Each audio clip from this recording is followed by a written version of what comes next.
amazing mental health professional. She is in our board, but I probably have to share this story. She has fought the system. She's fought the mental health system. She has been probably the fiercest advocate for herself and for other people that I've ever seen. She will stand up. Are you ready?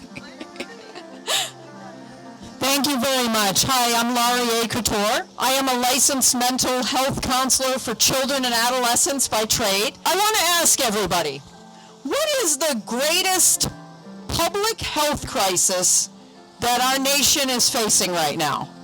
All right, Candace, what do you think? Food, okay. Candace?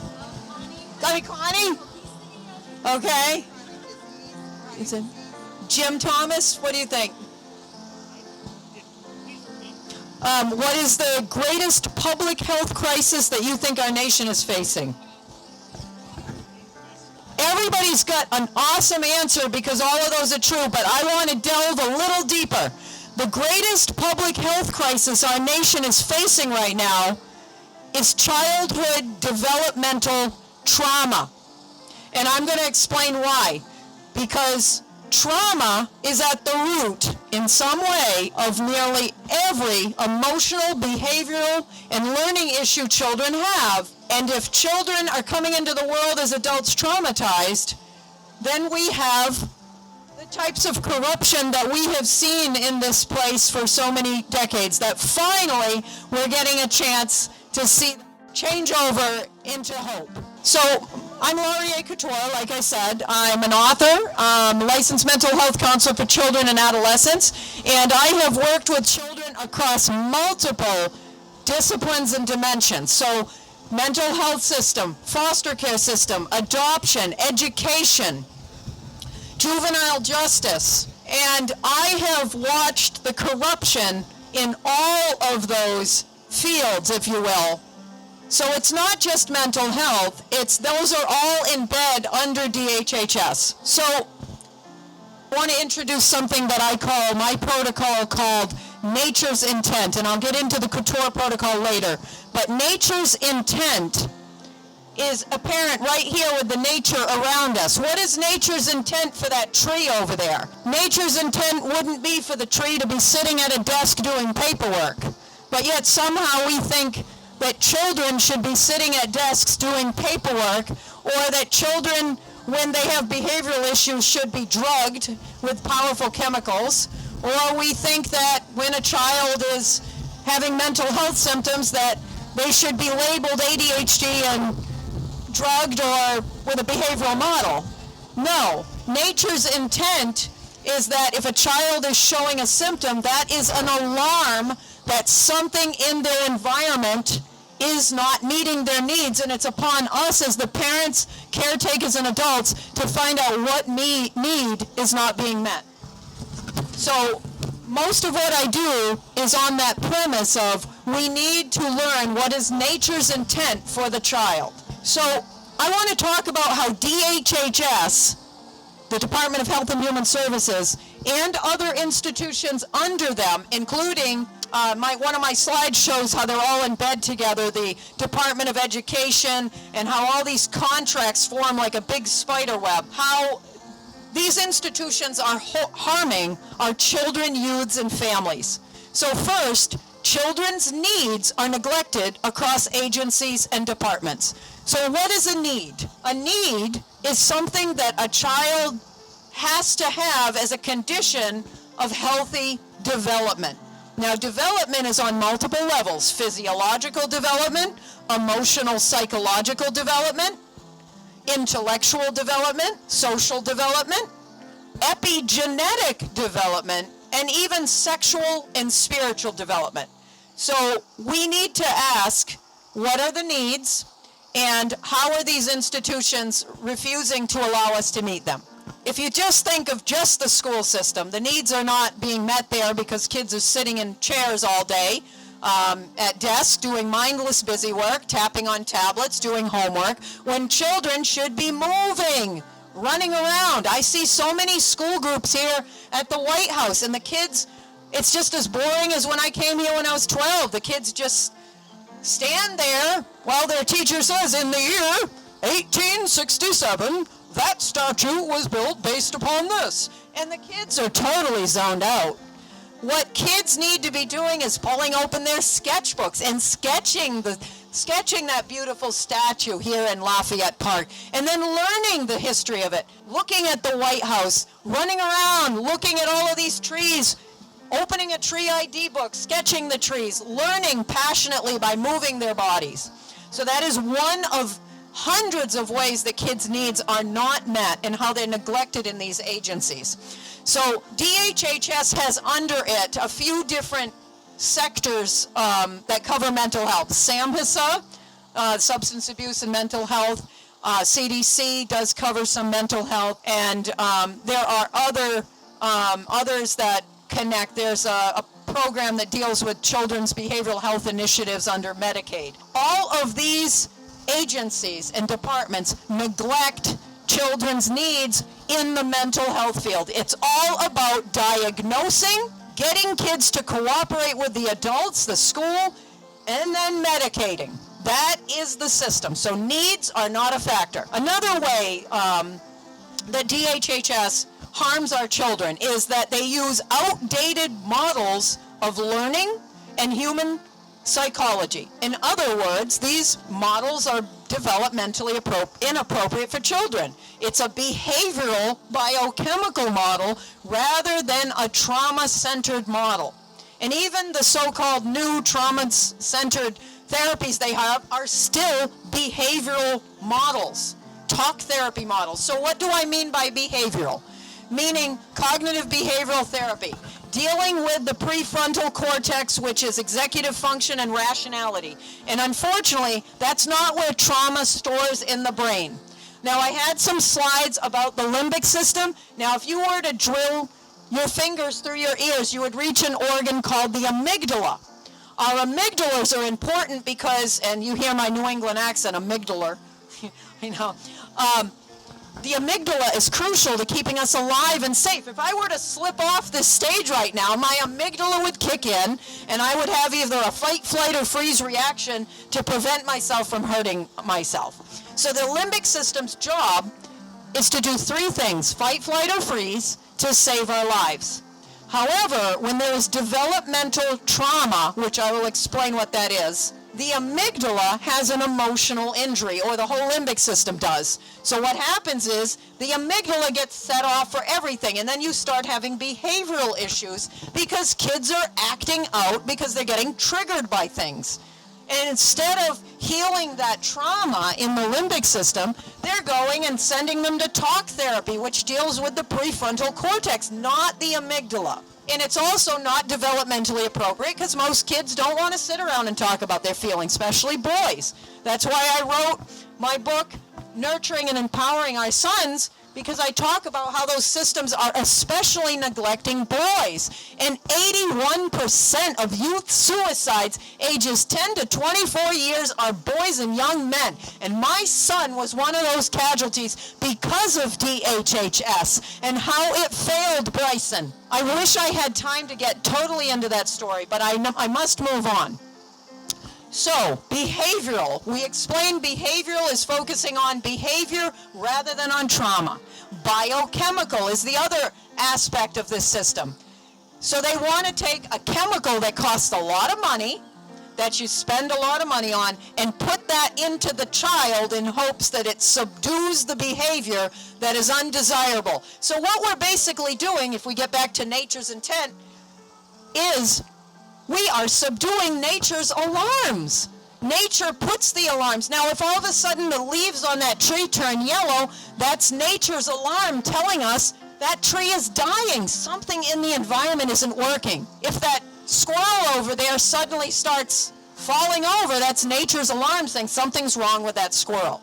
But yet when our children show behavioral, emotional, and learning problems, they want to diagnose it as a mental illness, a behavioral problem, and a learning disability, rather than say, what need is not being met? Why is this child not at homeostasis?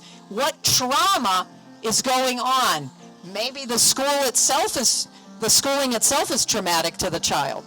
So it's a behavioral and biochemical model. And more we're realizing, more people are waking up to this, is a lot of these systems are also Marxist. So that is a political ideology, not scientific.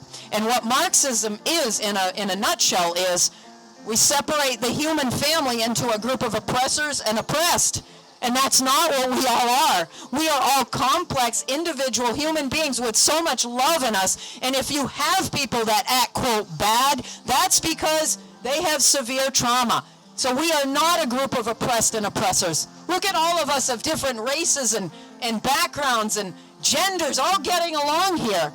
There's no group of oppressed and oppressors. So unfortunately, DHHS's models are not just behavioral biochemical, but they're Marxist.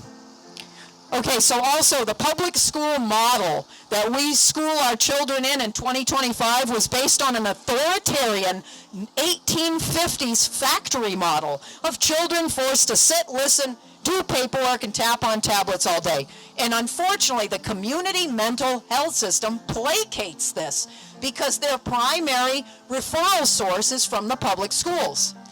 Now, if you're not aware of what community mental health is, it's a mental health system that serves Medicaid clients that is funded by our government, DHHS. And so instead of them trying to uncover what's going on with these children, basically they just say to the public schools, okay, just send them over and we'll give them a diagnosis of ADHD and we'll drug them. And then the kid will sit there and do their work. And unfortunately, we see how compliant our society has become. Look what happened during COVID. Everybody walked in lockstep and said, yes, master, we'll do what you tell us to do. And so the public school system did its job by turning us into a very obedient, docile society. Nothing like our ancestors who came over here passionate and full of individuality.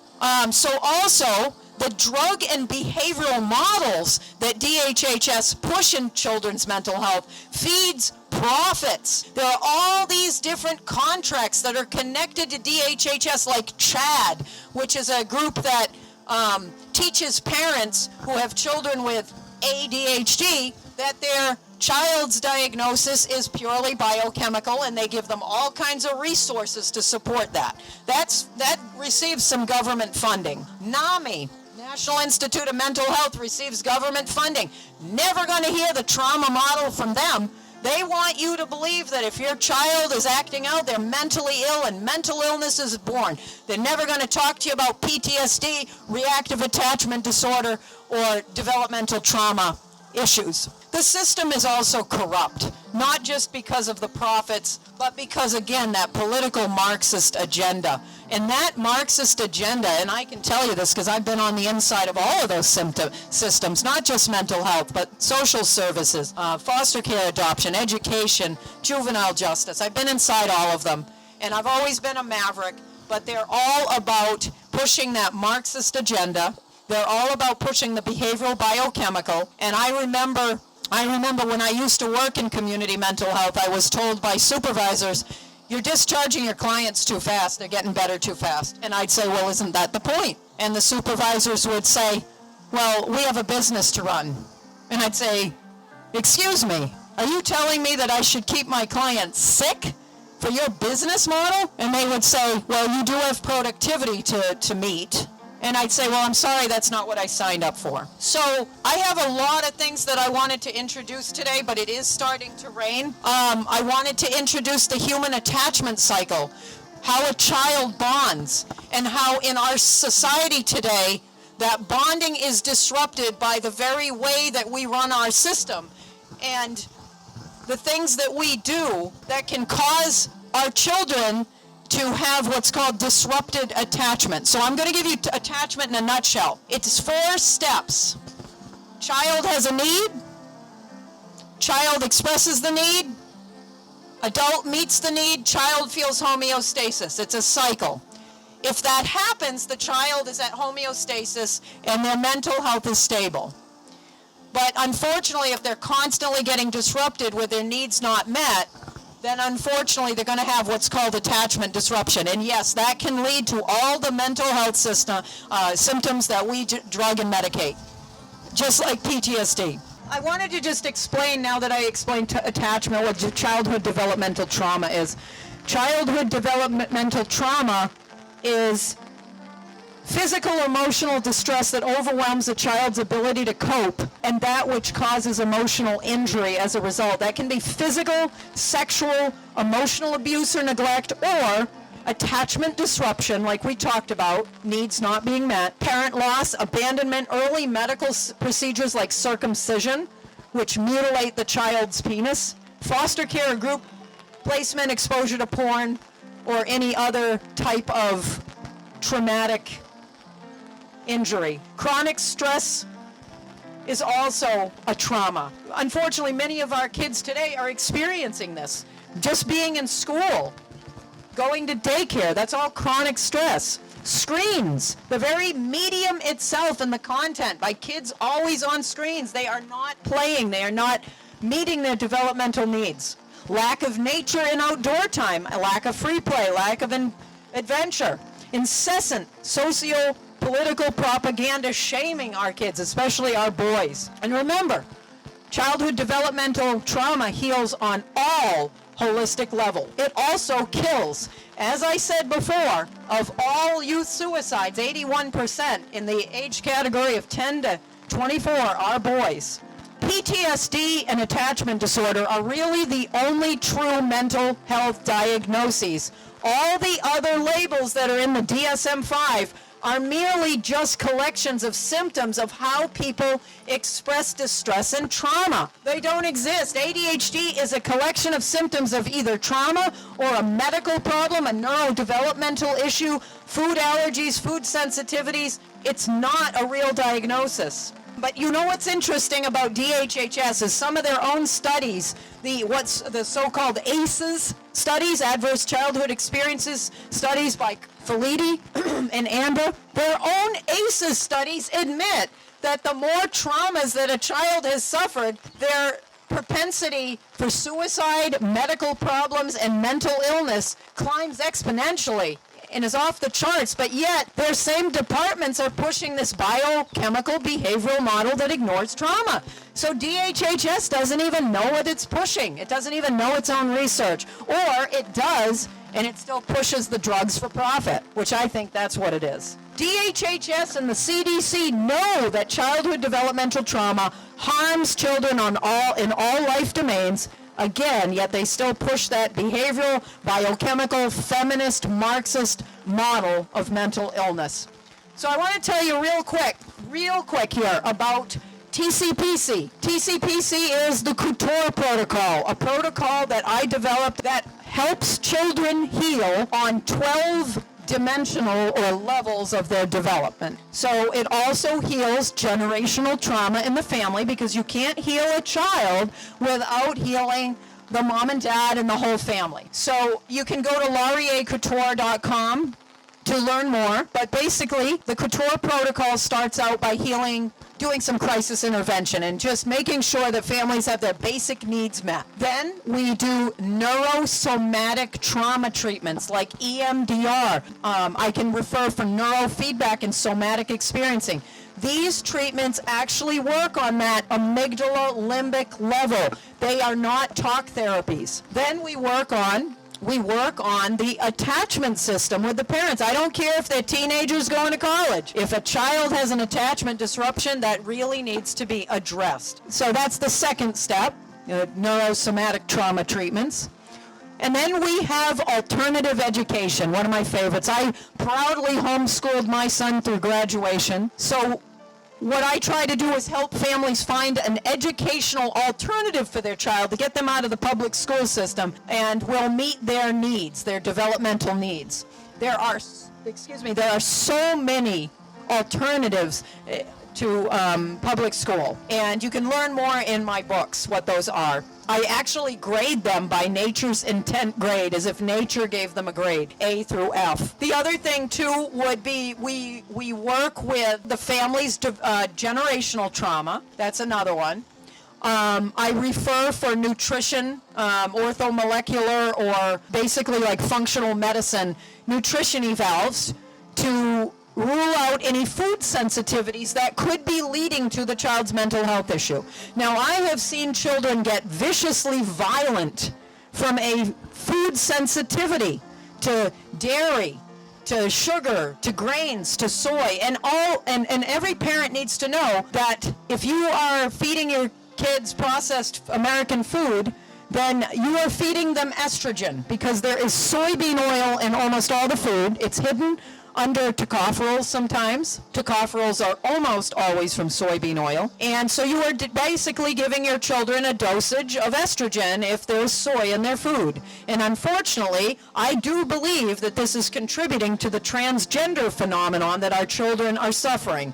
Boys and girls are being affected negatively by this soy in the food. So one other piece of this is that we cannot, so there are some other steps of the Couture protocol, but just in the interest of time in this reign here, there's a piece that is missed always in community mental health and a lot of mental health systems, and certainly in the foster care system, and that's the spiritual piece. Now, one of the things that my son believed about himself was that he was trash. I adopted him when he was 11, but he had 15 different foster placements. And it took the state 4 years to remove him and his siblings from a situation that was really bad, not meeting their needs. And then they took another 7 years to find him, my son, a home. So the spiritual piece is important, because children in the foster care system who keep moving around, they think that they're garbage. And that was one piece of symbolism my son left behind when he ended his life. So we have got